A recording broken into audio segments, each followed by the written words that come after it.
The morning sun filtered through the tall windows of Mercy General Hospital, casting gentle shadows across the polished floors of the intensive care unit. Dr. Benjamin Matthews made his quiet rounds through the corridors where hope and healing lived side by side, with uncertainty and prayer. At 32, Benjamin had dedicated 8 years of his life to medicine, choosing this calling not for prestige or wealth, but because his grandmother had taught him that the greatest privilege in life was to ease another person's suffering. Benjamin's brown hair was always slightly disheveled, despite his efforts to maintain a professional appearance, and his genuine smile had become a source of comfort for families navigating their darkest hours. He wore his white coat with quiet dignity, understanding that it represented not just medical knowledge, but a sacred trust between healer and patient. Room 314 had been occupied for 4 months by a patient whose case had captured the attention of the entire medical community. Clarissa Whitmore, a 29-year-old tech entrepreneur, lay in profound unconsciousness following a tragic car accident that had made headlines across the country. The Whitmore name was synonymous with innovation and philanthropy, and Clarissa had been hailed as one of the youngest female billionaires in America before the accident that changed everything. But in this quiet room, surrounded by the gentle hum of machines and the soft beeping of monitors, wealth and status meant nothing. Clarissa was simply a young woman whose body breathed with mechanical assistance while her mind remained locked in a place that medical science couldn't reach. Her blonde hair spread across the white pillow like spun gold, and despite the months of unconsciousness, there was something peaceful about her expression, as if she was simply sleeping deeply and might wake at any moment. The nursing staff, Sarah Chen and Maria Rodriguez, had grown attached to Clarissa during her long stay. Both women in their 30s, they brought not just professional competence, but genuine compassion to their work. Sarah, with her long dark hair, always pulled back in a neat ponytail, had been a nurse for 12 years and understood that healing involved more than just medical procedures. Maria, whose warm brown eyes reflected the kindness she'd inherited from her grandmother, treated every patient as if they were family. Dollar. Matthews. Sarah said softly as Benjamin entered the room for his morning examination. I've been noticing some changes in Clarissa's responses during the night shift. Nothing dramatic, but small things. Her eyelids flutter more frequently during REM sleep, and yesterday when I was adjusting her position, I could have sworn she squeezed my hand. Benjamin nodded thoughtfully as he approached Clarissa's bedside. He had learned to pay attention to the observations of experienced nurses, understanding that they often noticed subtle changes that others might miss. Have you documented these responses? Yes, sir, Maria replied, checking her charts. And there's something else. When we play music during her care, her heart rate seems to stabilize. Dr. Peterson thinks it's coincidental, but Sarah and I have been keeping track, and the pattern is consistent. Benjamin had always believed that coma patients could hear and process more than traditional medicine recognized. His approach to Clarissa's care went beyond the standard protocols. Every morning, he spoke to her as if she were awake, explaining what he was doing and why, sharing observations about the weather, and sometimes just sitting quietly beside her bed during his breaks. Good morning, Clarissa, Benjamin said gently as he began his examination, his voice carrying the same warmth he'd use with any conscious patient. It's a beautiful Tuesday morning, and the sun is streaming through your window. I can see the park across the street, and the autumn leaves are just starting to turn. I think you'd enjoy seeing the colors. As Benjamin carefully examined Clarissa's arm, where an IV had caused some irritation, He continued his one-sided conversation. I'm going to change this bandage for you. The healing is progressing well, which means your body is working hard even while you rest. Sarah and Maria tell me you've been more responsive lately. That's wonderful news. What Benjamin didn't know was that Clarissa had indeed been aware for several weeks, trapped in a body that wouldn't respond to her desperate attempts to communicate. She had heard every word he'd spoken to her, had felt the difference between his gentle touch and the more clinical approach of other medical staff. In the frightening darkness of her condition, Benjamin's voice had become her anchor, his daily visits the only light in an otherwise terrifying experience. Clarissa had been fighting to wake up, struggling against whatever neurological barriers kept her consciousness separate from her physical responses. She could hear the conversations around her, understood that months had passed, and felt frustrated by her inability to let anyone know that she was still present, still fighting to return to the world. As Benjamin worked to clean and rebandage her arm, speaking to her with the same respect and care he'd show any patient, Clarissa felt something shift. The combination of his familiar voice and gentle touch seemed to break through whatever wall had been holding her captive. For the first time in months, she felt her eyelids respond to her will. Dr. Matthews, Clarissa whispered, her voice barely audible but unmistakably present. Benjamin froze, his hands still holding the fresh bandage, his eyes immediately focusing on Clarissa's face. Her eyes were open, blinking slowly as she tried to adjust to the bright room after months of darkness. The heart monitor began beeping more rapidly, but not with distress, with the rhythm of a mind suddenly reconnected to its body. Clarissa, Benjamin's voice, carried a mixture of professional excitement and personal joy that surprised him with its intensity. Can you hear me?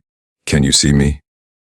I can hear you, Clarissa managed, her voice growing slightly stronger. I've been hearing you. Every morning. You told me about the leaves changing. Benjamin felt tears spring to his eyes as he reached for the call button to alert the other medical staff. But he never took his gaze away from Clarissa's face. How long have you been aware? Weeks, Clarissa said, trying to sit up slightly with Benjamin's gentle assistance. I couldn't move, couldn't speak. But I could hear everything.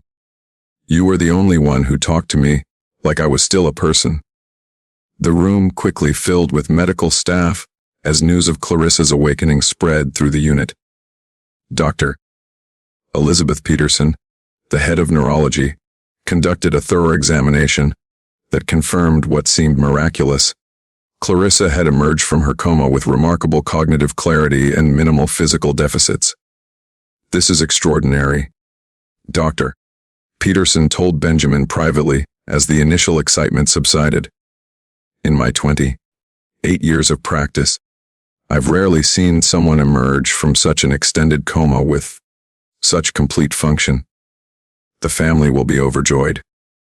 As word spread to Clarissa's family, and the media began gathering outside the hospital, Benjamin found himself staying close to his patient's side.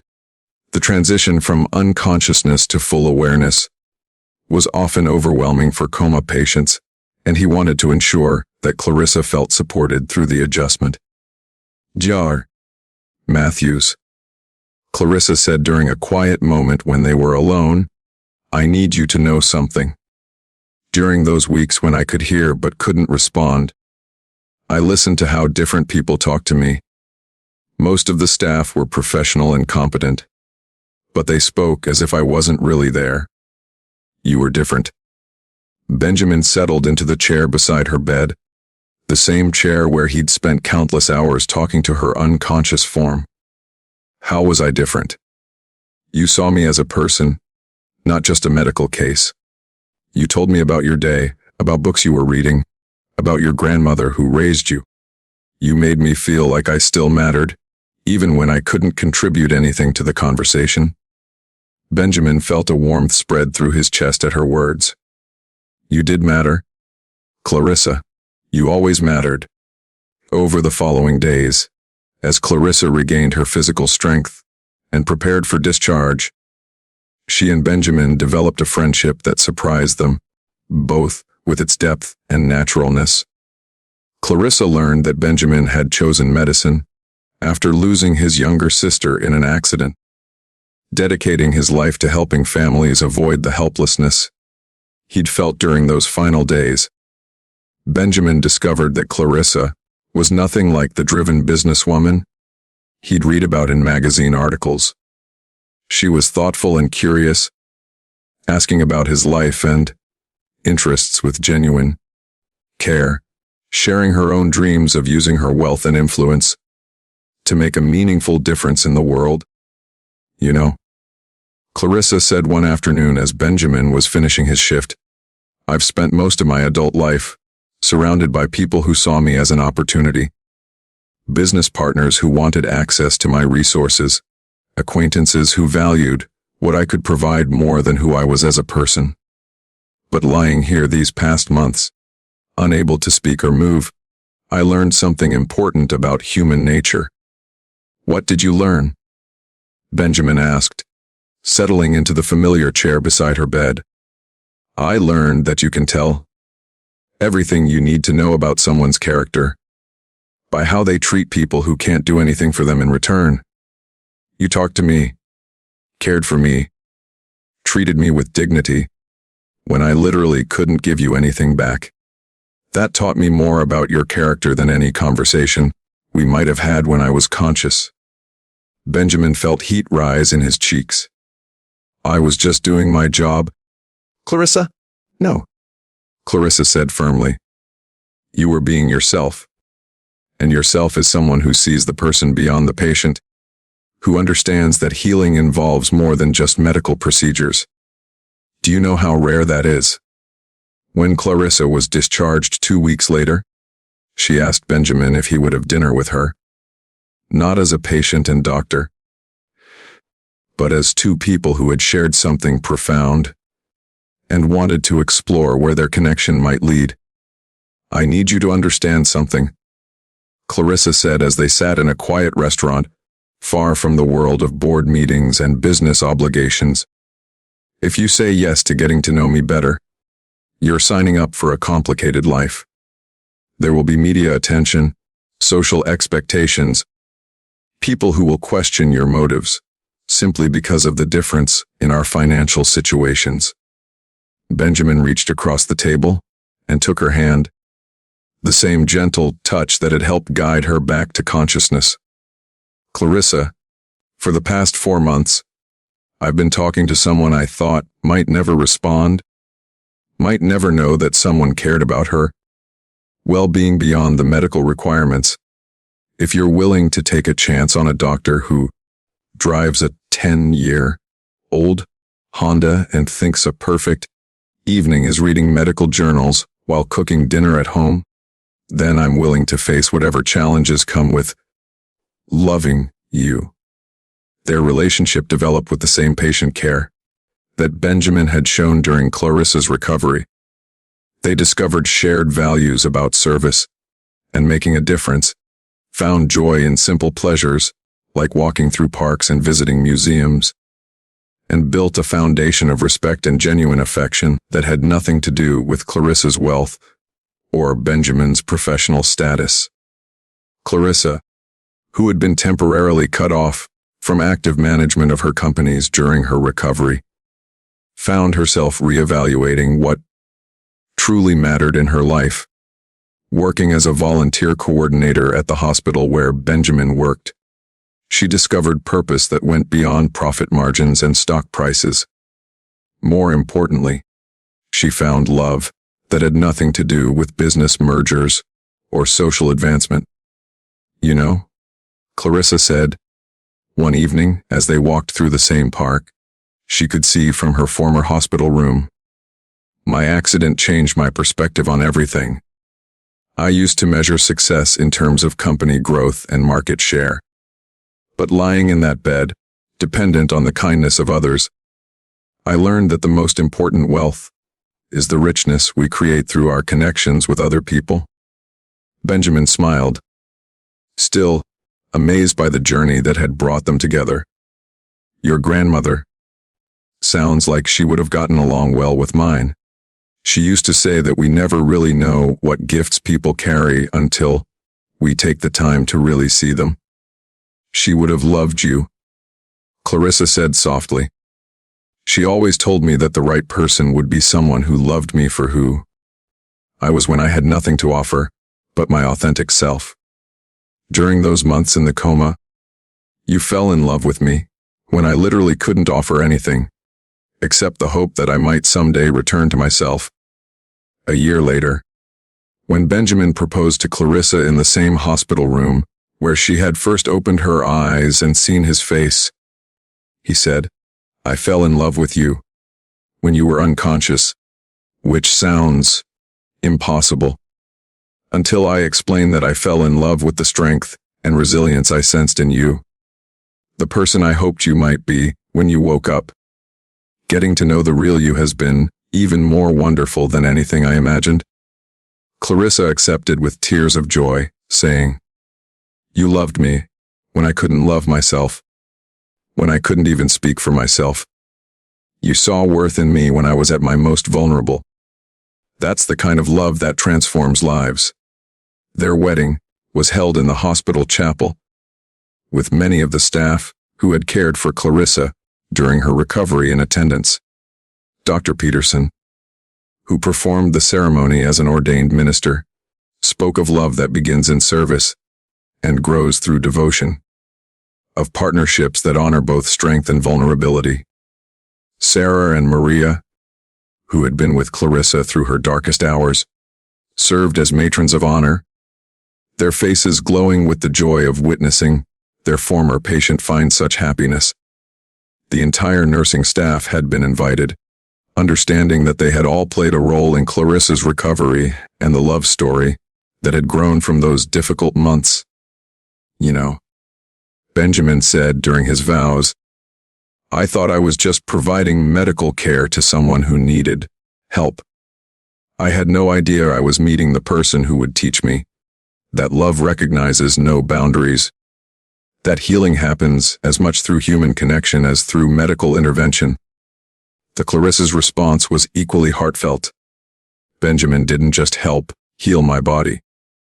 He reminded me that I was worth caring about, that someone could see value in me when I couldn't see it in myself. He taught me that the most profound healing happens when someone loves us not for what we can give them, but for who we are in our most vulnerable moments. The Whitmore Foundation, which Clarissa restructured after her recovery, became one of the most respected medical charities in the country, funding research into traumatic brain injury and supporting families during long-term medical crises.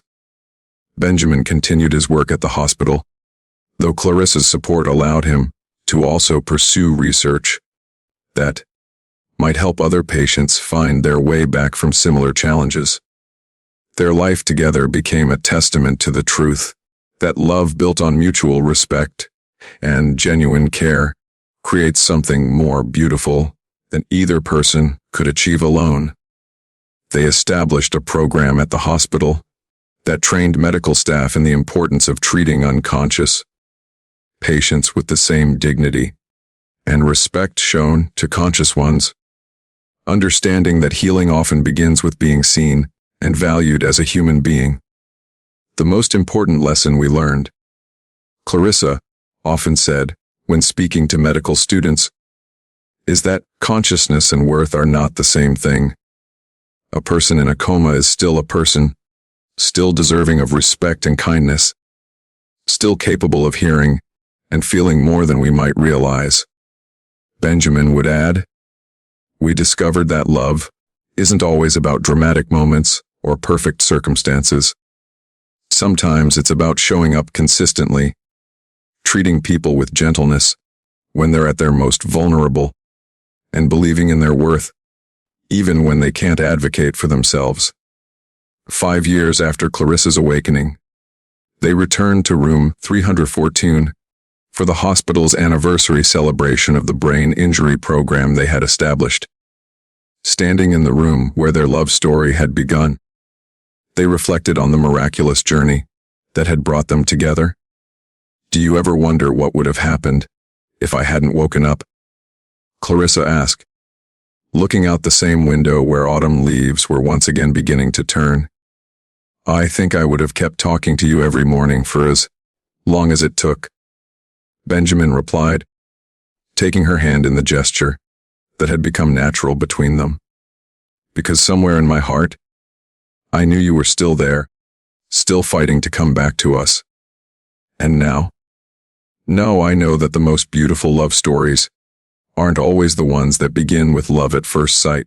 Sometimes they're the ones that begin with someone choosing to see the person others can't see, to believe in someone when they can't believe in themselves, to offer kindness without expecting anything in return."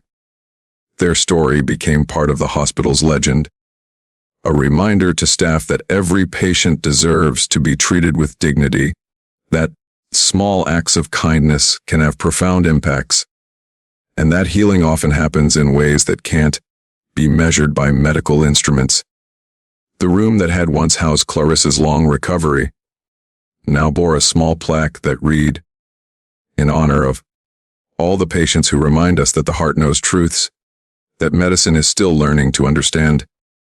And in the park across the street, where autumn leaves continued their eternal cycle of change and renewal, young couples would sometimes walk hand in hand, unknowingly following the same paths where Benjamin and Clarissa had learned that love, like consciousness, can return to us when we least expect it, transforming everything we thought we knew about what it means to truly see and be seen by another human being.